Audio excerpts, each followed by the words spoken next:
Do you know how healthy your brand is? Whether you want to overhaul an existing brand image, improve your brand's health, or define your brand for the first time, this brand management framework is an all-in-one toolkit. In this video, we'll explain the top tools for brand management and how to use them, including a brand anatomy breakdown, brand audit, brand statement formula, an omnichannel overview for brands, and brand health tracking, all of which you can download and customize for your needs with the link in the description. Real quick, for those of you who don't know us, we analyze business frameworks and summarize business books to stay on top of the latest business strategies. This brand management resource consists of exploratory tools to deconstruct what makes a good brand, how to sustain it, improve it, and put it all together to ensure a healthy brand image with a strong consumer perception. These tools explain how the household brands we love have become so integrated into our psyche. We in turn boil these subconscious feelings down into a single adjective. But for the company, brand management consists of smaller components that all add up to form a complete brand image. For example, your brand isn't just a company name, its logo, or color palette. A brand isn't even as simple as a signature product's design and feel. It's all of these components and more added together. Think about the funky shoe brand Crocs. How did these hold foam clogs go from internet meme to become one of the most popular brands in 2021? While Crocs' iconic shoe was released in 2002 and seen as a major growth stock by the time of its IPO in 2007, it was largely written off as a fad by 2008, and its stock plunged from $69 a share to $1 after it lost over $185 million in profit during the recession. However, by the start of the coronavirus pandemic, its comfort over style look came back with a vengeance. According to Crocs' Senior Vice President and CMO Heidi Cooley, the company saw a surge in 60% growth in 2020 and plans for year-over-year growth as high as 50% by year-end 2021. The company's stock, as of November 2021, sits around $170 a share, and since 2008, the company has sold over 700 million pairs of shoes. So what did Crocs do? In this brand anatomy breakdown, you can deconstruct your brand via an iceberg visualization to see how various components of a company's business contribute to its overall brand. Execs can use this brand anatomy breakdown to structure their conversations around brand equity and inform team-wide conversations so everyone speaks the same language of brand management. If a C-level exec needs to tackle a brand makeover, they can use these categories to structure their renovation. The surface level of a brand is its iconic capital, its look and feel. Crocs' iconic capital created a love-hate relationship with consumers, which created headwinds in the short term, but contributed to its success in the long run.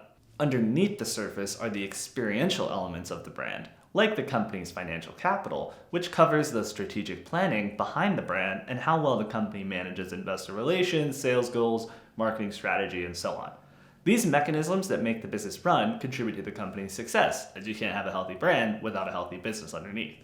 In 2008, Crocs grew faster than it could handle and took 10 years getting its financial capital back on track. Then there's emotional capital, which is customer-centric through either direct customer relation, referrals, or retention. Crocs' ultimate win was due to its focus on emotional capital. It created strong loyalty with its fans, both due to its emphasis on disrupting the status quo and its focus on collectability, with must-have collabs and promos. While the brand's quirkiness won it over with status quo bucking Gen Z, its comfort won over older shoppers. Plus, the pandemic accelerated the trend towards comfortable clothes, and Croc had the perfect brand to take advantage. Execs also shouldn't forget human capital, which is the company's internal culture. If a company's employees are disengaged, it hurts its brand, like a walking negative billboard. You can improve brand health and employee retention with strong leadership tactics that make employees proud to work for your company. Now that you have established all the contributing components of a brand with your team, it's time to conduct an audit to determine where you stand now. Formula One is now the fastest growing sports league on social media ahead of the NBA, Premier League, and UFC. Today, the sport receives around 500 million unique viewers every year, but that wasn't always the case. Before Liberty Media took over the organization in 2017, Formula One was a declining sport that made most of its money from licensing rights and setting up races and didn't even have a marketing department. So how did this new parent company turn things around? First and foremost, it started with a brand audit. A brand audit examines your current status to learn where you stand with consumers today and bridge the gap to where you want to go in the future. Many companies do brand audits differently and use varied tools. For example, a brand mind map helps execs plot a list of topics to cover when considering their brand. This visualization includes some common areas to consider, like strengths and weaknesses, customer targets, company purpose, or competitors. As Liberty Media rebranded Formula One in 2017, it created a new logo, updated intro graphics, and launched a new app. But all of these individual changes were mapped under the umbrella to transform the organization from a motorsport company to an entertainment company. It retooled its camera positions and microphone placements to better capture the speed and sound of the sport for digital consumption. And because Formula One owns all of the copyright to its hundreds of hours of content each season, it could leverage this beyond its existing TV deals to new internet venues like YouTube recaps or the Netflix Drive to Survive docuseries, which made the series more accessible to American audiences in particular. Other brand audit tools include a traffic analysis to assess where the public engages with your brand, or a customer survey to learn how your brand is perceived by customers directly. Add the answers up and calculate a net promoter score. Liberty Media also learned that Formula One's core audience wanted to go deeper, and casual viewers needed more information to truly invest in the sport. So it made a new partnership with AWS to utilize each car's 120 unique sensors and synthesize this data with in-depth analytics that capture driver speeds and other stats against all-time records and other drivers on screen in real time. This data is now used to provide deeper analysis for fans on the company's app, live TV, and provide in-depth analysis through its Formula One TV subscription service. The company is now focused on growing its US audience, which is why it invested in its Netflix series, launched a new race in Miami for 2022, and even scrapped its NBC deal for a new partnership with ESPN that gives sports fans access to Formula One for free. Now that you know where your brand stands with the public, it's time to address direct relations with an updated brand statement. A brand statement formula can be used to force yourself to think in terms of critical talking points that create credibility and answer subconscious questions in your customers' minds. There are two options for when you want to focus on your customers versus when you want to compare yourself to a competitor.